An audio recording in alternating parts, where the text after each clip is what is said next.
Welcome back. If you're just joining us, you're watching the news at 10 live on Channels Television. A reminder of our major stories. Prince of Wales visits Nigerian Navy in Lagos.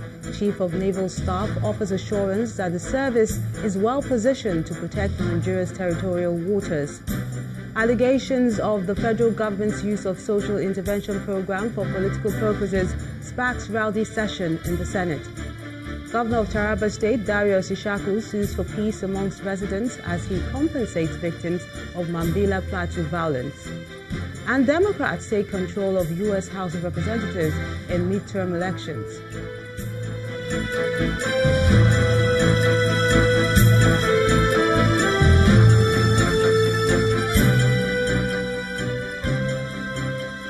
ChannelsTV.com has more information for you, and go to youtube.com/channelsweb to view our videos. Watch us on your mobile device via your browser or download the Channels TV app for Android and iOS devices from their respective stores. And besides giving you access to news updates on the go, the Channels TV and Channels 24 app has an eyewitness feature, so you can use it to share those pictures, videos, or news of happenings around you. Just install the app, then tap and swipe to reveal the menu and follow the instructions.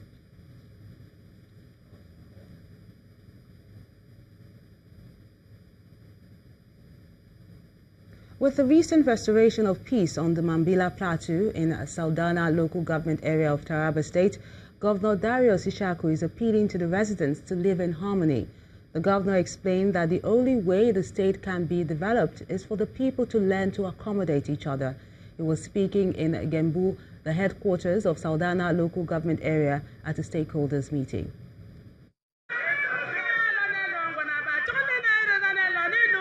From the high mountains of the Mambila Plateau to the plain fields of Gembu, residents of Saldana local government area of Taraba State converge on the local government headquarters to witness the disbursement of financial support to victims of the Mambila crisis of June 2017 and March 2018.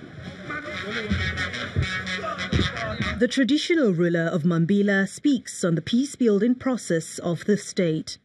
To achieve permanent peace, you decided, and we sat down.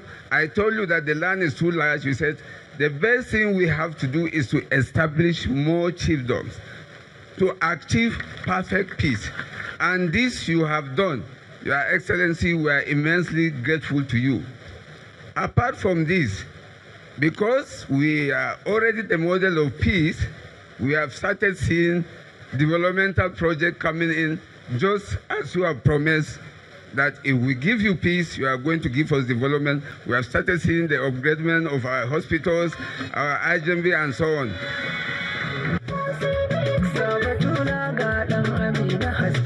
The governor also stresses the need for peaceful coexistence as he gives a breakdown of human and material loss to the crisis. Anytime one life is lost, I feel devastated because as a governor of Taraba State, I have sworn to protect every life. The timely intervention and fervent efforts at reconciliation have paid off, and the peace required to bring development to Mambila Plateau has been attained.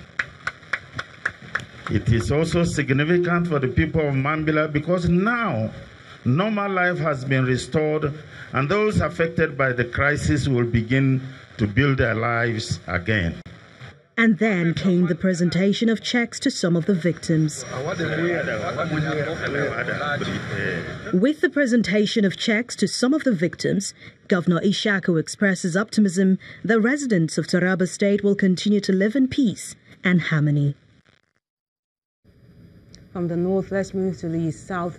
Then part of Nigeria, where a 25-year-old man identified as Kende in Ebute community in Yewa, North Local Government area of Ogun State, has been reportedly shot dead by operatives of the Nigerian Customs Service. The deceased, who was said to be the son of a retired military officer, was allegedly shot dead this morning by men of the Nigerian Customs Service who were on the trail of smugglers in the area. An eyewitness account told Channels Television that the custom officers arrived the area to arrest some smugglers and in the process shot the late Kende, who was on his way to the farm. And in Delta State, the police command has confirmed the kidnap of 4 Catholic priests by gunmen around Abraka in Ethiopia East local government area. The priests were said to be on their way from an annual class meeting in Warri to Epoma, where they were reportedly ambushed and taken away. The police spokesperson in Delta State says his men and the Edo Police Command are working together to ensure the kidnapped priests are rescued. And operatives of the Department of State Services have arrested 6 suspects in connection with the abduction and killing of Chief Maidawa Galadima, the traditional ruler of Kacha local government area of Kaduna State. The late monarch and his wife were kidnapped by gunmen on October the 19th along Kacha-Kaduna Road, and they also killed his police orderly and 3 others in his convoy before taking him away along with his wife.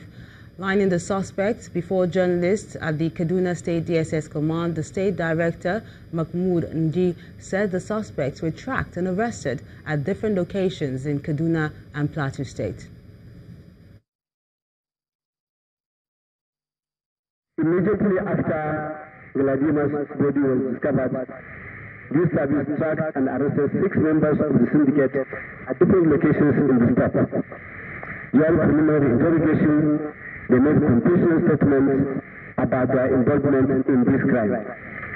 The 6 are Adamusani N36. He was arrested on 31st of October along Shannon Road, Igasa, Igabel. He is the mastermind of the activity. He is the leader of the development.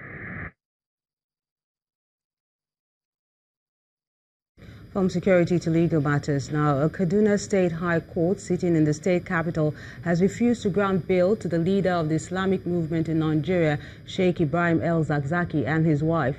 Justice Gideon Karada dismissed an application filed by the council to the Sheikh leader, who currently is facing trial over allegations of culpable homicide, unlawful assembly, and disruption of peace, amongst other charges. El-Zakzaky's lawyer, Maxwell Kion, told the court that his client's health had deteriorated as a result of the injuries he sustained in 2015 and his long stay in DSS custody. In his ruling, Justice Karada says that El-Zakzaky's lawyer failed to support his request for bail with enough medical evidence. He ordered that the Shiite leader and his wife should be remanded in custody of the Department of State Services and adjourned the matter till January the 22nd, 2019. We had believed at the time we filed the bail application, considering all the facts that we placed before his lordship, that we had satisfied, the conditions for which bail should be granted. But my lord, like I said, exercised his discretion, even though he agreed that we have been able to exercise exceptional circumstance in the fact that the defendants have been held in custody for a period exceeding 2 years, which is one of the circumstances that the law says is a basis for which bail can be granted. He still went ahead to say that as far as he is concerned, considering the nature of this matter and several other circumstances, he was of the view that it was safer to order an accelerated trial rather than to grant bail. The application was brought on the health ground of the defendant. The court said that the facility, he has not proved to the court sufficiently to the court that the facility he is enjoying cannot take care of his health demands. All the papers filed did not show that the facility of the DSS or any other government agency that he might be taking is not sufficient. So most of the papers he pulled out and annexed to his applications are papers paraded done during the pendency of the application. A bill seeking to remove age barriers against job seekers in federal agencies has passed second reading in the House of Representatives. Sponsored by Honorable Sergio Sogun, the bill seeks to stop the practice of disqualifying job seekers on account of their age. He says it's common to see job adverts requesting for application for employment and pegging the age at between 25 to 28 years for entry level, and this is widening the unemployment gap in the country. A consideration of this bill will ensure that no Nigerian job applicant in federal government agencies is denied employment on account of age. Therefore, demonstrate the sincere commitment of this House in discharging its constitutional mandate of making laws for the good of Nigeria and her citizens. Objectives of this bill. The bill seeks to, 1, provide a regulatory framework that eradicates age discrimination against job seekers in federal government-owned agencies and organizations. 2, ensure that the fundamental human rights of citizens as contained in the Constitution are not violated. 3, ensure that no one is discriminated against on account of his or her age or the circumstances surrounding his or her birth. 4, allow for vibrant Nigerian youths to gain employment into the institutions and agencies of the federal government of Nigeria. And 5, reduce as much as possible the rate of unemployment in the country.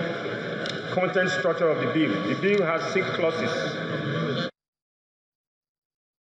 When the news at 10 returns, leading financial institution First Bank seeks to empower final year students of the University of Ibadan with useful skills.